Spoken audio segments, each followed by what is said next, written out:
Akkam jirtu kabajamtoota daawwattootaa fi hordoftoota Oromiyaa Freedom Media dambalee hunduu uummataa nageenya kabajaa bakkuma jirtan sinagoo jedha muddee 10/2025 oduu guyyaa irraatiif qindeeffanii kan isin biraan geenyu ta'aatii jalqaba irratti hanga footoo oduu. UNICEF fulbaana 2025 haga onkololeessa 2025 dhibeen busaa Itoophiyaatti namoota 51 ajjeese jedhe. Qorannoo malaammaltummaa fi hidhaan hojii gaggeessitoota olaanoo dhaabbata humna elektirikii Itoophiyaa cimee itti fufe. Trump biyya bututtuu hooggantoota dadhaboo jechuun Awurooppaa qeeqanii. Pireezidaantiin FIFA Gianni Infantino himatamanii. Du'a gaazexeessitoota addunyaa bara 2025 keessaa walakkaan isaa sababa waraana Israa'eliin akka ta'e gabaafame. Waraana daldalaa dhuma hin qabne Paakistaan Afgaanistaan daangaa isaanii cufuudhaan diinagdee ofii balleessaa jiru jedhame. OFM dambalii gunguba uummataa irraa oduu isinitti himuun kan isin waliin turu ani gadaa walaabuuti amma oduu bal'inaan. UNICEF fulbaana 2025 haga onkololeessa 2025 dhibeen busaa Itoophiyaatti namoota 51 ajjeese jedhe. Jaarmaya mootummootaatti dhaabbanni gargaarsa daa'immanii UNICEF Itoophiyaatti ji'a lama keessatti namoonni miliyoona 1.4 dhibee busaan qabamuu fi isaan keessaa namoonni 51 dhibuma kanaan qabamanii du'uu ibseera. Guutuu isaa akka taantu isiniif dhiyeessina. Jaarmaya mootummootaatti dhaabbanni gargaarsa daa'immanii UNICEF Itoophiyaatti ji'a lama keessatti namoonni miliyoona 1.4 dhibee busaan qabamuu fi isaan keessaa namoonni 51 dhibuma kanaan qabamanii du'uu ibseera. UNICEF ibsa yeroo irratti Itoophiyaa irratti baaseen fulbaana 2025 haga onkololeessa 31/2025tti dhibeen busaa kun namoota eeraman kana irratti miidhaa geessisu ibse. Dhibeen kun irra caalaan kan argame Oromiyaatti ta'uu kan eere UNICEF kanaanis Oromiyaa dhibbentaa 27.4 naannoon Amaaraa dhibbentaa 24.3 lammaffaa naannoon Kibbaa dhibbentaa 13.1 sadaffaa naannoon Kibba Lixa Itoophiyaa dhibbentaa 8.2 afuraffaa ta'uu gabaasisaa keessatti UNICEF eereera. UNICEF gabaasisaa haala yeroo kana keessatti daa'imman 100,000 fi 16,162 rakkoo hanqina nyaataa hamaaf saaxilamoo ta'anii akka turanis ibseera. Dabalataanis aanutii biyyattii 41 ta'an keessatti sababa rakkoo nageenyaa lakkaa'uun akka hin danda'amne kan eere gabaasni UNICEF isaan keessaa aanutiin 36 naannoo Amaaraatti kan argaman ta'uu fi 5 ammoo kan Oromiyaa ta'uu akeekeera. Gama biraatiin aanutii 289 sababa rakkoo nageenyaa wayita ji'oota eeraman kana keessatti mudatee ture jedheen ala lakkaa'uun akka hin danda'amnes dabalee ibseera. UNICEF haalli gargaarsa namoomaa Itoophiyaa guyyaa guyyaan sababa gogiinsa lolaa walitti bu'iinsa buqqaatii weerara dhibee tasgabbiin dhabuu dinagdee xaxamaa deemaa jira jechuun ibse. Haalonni kunis hanqina midhaan nyaataa jiru hammeessuun lubbuu daa'immanii gara miidhaa hamaatti dhiibaa jiru jechuunis akeekkachiisa isaan ibseera. Qorannoo malaammaltummaa fi hidhaan hojii gaggeessitoota olaanoo dhaabbata humna elektirikii Itoophiyaa cimee itti fufe. Hojii gaggeessitoota olaanoo lamaan guyyoota muraasa dura to'annoo jala oolan dabalatee hojii gaggeessaa olaanaa damee hojii sarara ol ka'aa fi buufata xiqqaa obbo Aftaamuu Wobeen to'annoo jala ooluu isaanii dhagahameera. Dabalataa akka taantu isiniif dhiyeessina. Hojii gaggeessitoota olaanoo lamaan guyyoota muraasa dura to'annoo jala oolan dabalatee hojii gaggeessaa olaanaa damee hojii sarara ol ka'aa fi buufata xiqqaa obbo Aftaamuu Wobeen to'annoo jala ooluu isaanii dhagahame. Hojii gaggeessitoota olaanoo sadan jechuunis obbo Aftaamuu Wobee, Injiinar Hiwoot Isheetuu fi obbo Andu'aalam Siyaa irratti poolisiin federaalaa kontiraaktaroota biyya alaa waliin ta'uun galii biyyattiin argachuu silaa dandeessu dhabsiisuu fi gowwoomsuu dabalatee waliigaltee uumuu akkasumas himannaan inni guddaan yakka malaammaltummaa cimaa ta'uu isaa mirkanaa'ee jira. Shakkamtoonni kunneen mana murtiitti kan dhiyaatan yoo ta'u poolisiin qorannoo cimsuuf guyyaa muddee 5/2018tti beellama qabatee jira. Adeemsi shakkamtoota malaammaltummaa hidhuu kun sadaasa 24/2018 waaree booda kan eegale ta'uu OFM maddeen irraa odeeffateera. Poolisoonni federaalaa bakka sanatti seenuun waajjira hojii gaggeessaa olaanaa karooraa dhaabbata humna elektirikii Itoophiyaa Injiinar Hiwoot Isheetuu fi itti aanaa hojii gaggeessaa olaanaa daldalaa obbo Andu'aalam Siyaan sakatta'uun hojjettoota fuulduratti calcala harka isaaniitti galchuun hidhanii. Xiyyeeffannaan dhimmicha irratti fuulleffate daran kan adda taasisu hidhamtoonni kun kan to'annaa jala oolfaman jala bultii qophii dhaabbatichi guyyaa farra malaammaltummaa kabajuuf taasisaa ture irratti ta'uu isaati. Dhaabbatichi guyyaa farra malaammaltummaa boru sadaasa 25 kabajama jechuun hojjettoota isaaf ergaa dabarsee ture. Ta'us hooggantoonni sagantichaa hoogganuu qaban malaammaltummaa shakkamanii hidhamuun hojjettoota dhaabbatichaa biratti rifannaa fi burjaajii guddaa uumeera. Qondaaltonni biroo toora malaammaltummaa kana keessatti hirmaachuu isaaniitiin shakkamanis barbaadamaa akka jiran hidhamuunis dameelee birootti babal'achuu akka danda'u gabaafameera. Trump biyya bututtuu hooggantoota dadhaboo jechuun Awurooppaa qeeqanii. Pireezidaantii USA Doonaald Tiraamp hooggantoonni biyyoota Awurooppaa dadhaboo jechuun qeeqanii deeggarsa Yukireeniif taasisan akka hidhasanis himaniiru. Dabalataa akka taantu isiniif dhiyeessina. They're not producing, but most European nations, they're decaying. They're decaying. You can imagine some leaders in Europe are a little freaked out by what your posture is, and European. No, they should be freaked out by what they're doing to their countries. They're destroying their countries. Well, European Council and President. they're people I like.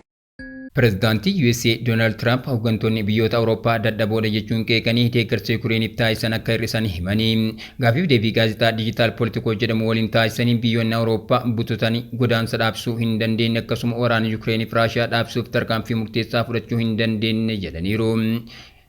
Tiraamp inumaa Yuukireen hanga dhumtutti akka waraana gaggeessitu duubaan jajjabeessu jechuun himatanii hooggantoonni Awurooppaa tattaaffii waraana Yuukireen dhaabsuu kan Tiraampiin durfamu onnee guutuun hin deeggaran inumaa adeemsa waraanni kun itti dhaabbatu karaa Tiraamp yaadarra maqsuu fedhu. Gama kaaniin ministeerri dhimma alaa UK Yvette Cooper Awurooppaan ammallee cimtuu ta'uu ibsanii akka fakkeenyaatti guddina gama damee itti isaan jiruu fi deeggarsa maallaqaa Yukireeniif taasisaa jiran eeranii qondaalli UK kun pireezidaant Tiraamp fi pireezidaant Zelenskiin nagaa buusuuf tattaafataa jiraachuu ibsuun garuu pireezidaant Putin nagaa buusuu caalaa guyyuu haleellaa diroonii raawwachuu irratti xiyyeeffateera jechuun himatanii. Tiraamp pireezidaantii Yuukireen Volodymyr Zelensky lafa iddoo wal dhibdee ta'e Raashiyaaf dhiisuun waliigaltee nagaa buusuu akka fudhatu dhiibbaa uumaa jiru. Erga Raashiyaan guraandhala 2022 Yuukireen weerartee waraanni kun dhaabbatee hin beeku. Tiraamp Awurooppaa kan qeeqan erga aangawoonni biyyoota Awurooppaa Londanitti wal ga'uun akkaataa waraana Yuukireen dhaabsuun danda'amu irratti mari'atanii guyyaa tokko booda. Tiraamp Awurooppaan waraana kana dhaabsuu danda'u irratti gaafatamuun ni dubbatu garuu hin raawwatan haala kanaan waraanichi ittuma fufa jedhaniiru. Dhiyeenya kana aangawoonni USA dhuunfaan aangawoota Raashiyaa fi Yuukireen faana dubbataa turanii garuu hanga ammaatti akkaataa waraanichi goolabuun danda'amu irratti waliigalteerra hin ga'amne. Dilbata darbee Tiraamp gufuun nageenyaa inni ijoon Zelenskiidha jechuun himatanii ture. Tiraamp Raashiyaan karoora nagaa ba'e fudhachuu gaazexeessitootatti kan himan yoo ta'u garuu Zelenskiin karooricha hin dubbisneeyyu jedhanii. Dilbata darbee Tiraamp gufuun nageenyaa inni ijoon Zelenskiidha jechuun himatanii ture. Raashiyaan karoora nagaa ba'e fudhachuu gaazexeessitootatti kan himan Tiraamp garuu Zelenskiin karooricha hin dubbisneeyyuu jedhaniiru. Tiraamp gaafiif deebii Politikoo waliin taasisan keessatti aangawoonni Yuukireen bakka bu'uun marii gaggeessan karoora nagaa USA jaallatanii fudhataniiru. Garuu Zelenskiin waan dubbiseyyuu miti jedhanii. Kanaan duras Tiraamp Yuukireen akka filannoo gaggeessitu dhiibbaa uumaa kan turan yoo ta'u Zelenskiin filannoo gaggeessuu dhiisuuf jecha waraana itti fufsiisuu akka filate ibsaa turanii.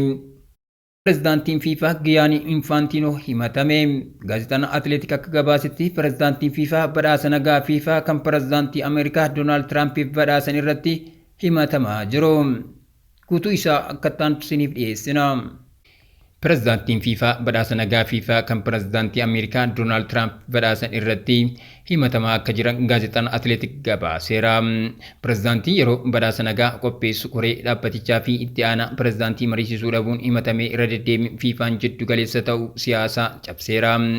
Murteen badhaasa nagaa FIFA beeksisuu fi badhaasuu kenname seera FIFA kan eegu ta'uu fi dhiisuu akka qoratu koreen naamusa dhaabbatichaa gaafateera.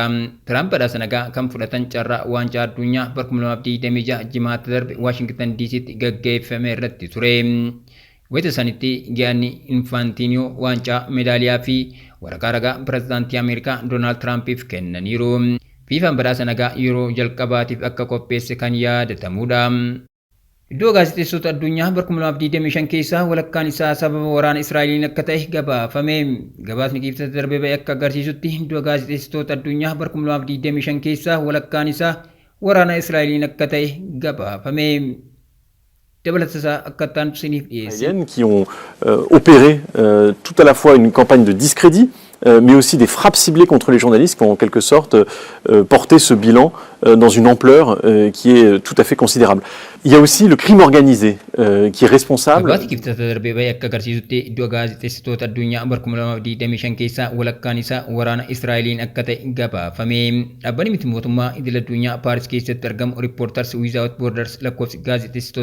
guutuutti bara 2025 ajjeefamanii dabaleera jedha. Gabaasni kun waggaa darbe keessaa ogeeyyiin miidiyaa 67 kan ajjeefaman yoo ta'u yoo xiqqaate 53 ammoo gocha yakka gareewwan waraanaa fi yakka gurmaa'e miidhamaniiru. Gaazexeessitoota ji'oota 12 darban keessatti ajjeefaman keessaa walakkaan parsantaan 43 jechuun kan danda'amu humnoota Israa'el Gaazaa keessatti ajjeefamaniiru jedha gabaasni kuni. Waxabajii barkum lamaaf 23 irraa eegalee gaazexeessitoonni 220 tilmaaman waraana Israa'eliin kan ajjeefaman yoo ta'u isaan keessaa 65 adeemsa hojii gogummaa isaanii irratti xiyyeeffatame. Ragaa waajjira miidiyaa mootummaa Gaazaa irraa argame akka mul'isutti erga waraanni duguggaa sanyii jalqabe yoo xiqqaate gaazexeessitoonni Falastiin 257 humnoota Israa'eliin Gaazaa keessatti ajjeefamaniiru. Israa'el biyya alaa gaazexeessitoota mana hidhaa eegduu sadarkaa lammaffaa irratti akka taate gabaasni kun ni mul'isa.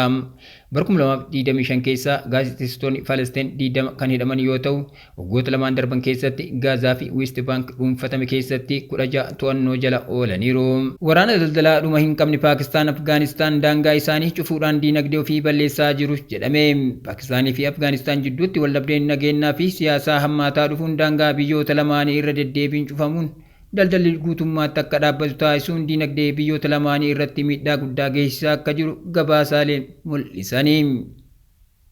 Bal'ina isaa akka taanusiniif dhiyeessina.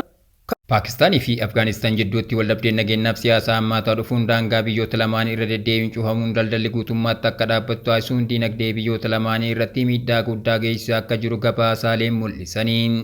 Sababni guddaa waldhabdee kanaa mootummaan Taalibaan Afgaanistaan keessa jiru garee hidhattoota Tehriik Taalibaan Paakistaan daangaa isaa akka bakka nageenyaatti fayyadamuun haleellaa akka raawwatu gargaaraa jira jechuun himachuu isii. Ergasii Paakistaan Islaambaad wabii nageenyaa yoo kennameef malee daldala guutummaatti addaan kutuuf dhaadateetti. Gama biraatiin Kaabul himannaa kana haalee garuu daldala Paakistaan cufte akka siyaasaan ka'e ta'ee akka ilaaltu dhoksitee hin qabdu. Keessumaa ji'oota lamaan darban keessaa qaxxaamurri daangaa Torkaamii fi Chaamaan yeroo dheeraaf cufamuun isaa kasaaraa qarshii biliyoonaan lakkaa'amu geessiseera. Qorichoota Paakistaan gara Afgaanistaanii fi sanaa ol gara biyyoota jiddu galeessaa Eeshiyaatti ergitu doolaara miliyoona 200 ol ta'utu uggurame. Qorichoonni ho'aaf saaxilamanii manca'anii daangaa irratti qabamaniiru. Afgaanistaan gabaa alergii guddaa firii sitiraasii Paakistaan kennu yoo taatu cufamuun kun damee qonnaa Paakistaan irratti miidhaa guddaa kan geessise yoo ta'u miidhaan kun toonii 100,000 lakkaa'amu bara jalqabaa keessatti osoo hin gurguramin hafeera. Warshaaleen simintoo Paakistaanis dhagaa boba'aa gatii salphaa Afgaanistaan irraa kan duraan galchaa turan dhabuu isaaniitiin gara biyyoota qaala'aa fagoo kanneen akka Afrikaa kibbaatti ce'uuf dirqamaniiru. Dhiibbaan dinagdee jiraatus Afgaanistaan hirkattummaa daldala Paakistaan irratti qabdu hir'isuuf dammaqinaan hojjetaa jirti. Mootummaan Afgaanistaan daldala geejjiba isaa gara Iraan, Chaabahar, Poortii fi biyyoota jiddu galeessa Eeshiyaa kan akka Azbaakistaanitti jijjiiraa jira. Kaabul bu'uuraalee daldala geejjibaa ammayyeessuuf dhaabbilee idil addunyaa waliinis waliigaltee mallatteessaa akka jirtus himameera. Ogeeyyiin daldalaa fi hooggantoonni daldalaa Paakistaan siyaasa daldala irraa adda baasuu fi daangaa banaa akka ta'uuf mariin hatattamaan akka jalqabamu gaafataniiru. Haa ta'u malee Paakistaan wabii nageenyaa malee daldalli akka hin deebine cimsitee waan jirtuuf Afgaanistaan wabii daldalaa yeroo dheeraa barbaadaa waan jirtuuf waraanni daldalaa wallaa lamaan jidduu jiru yeroo dhiyootti furmaata argachuu isaa hin oolu.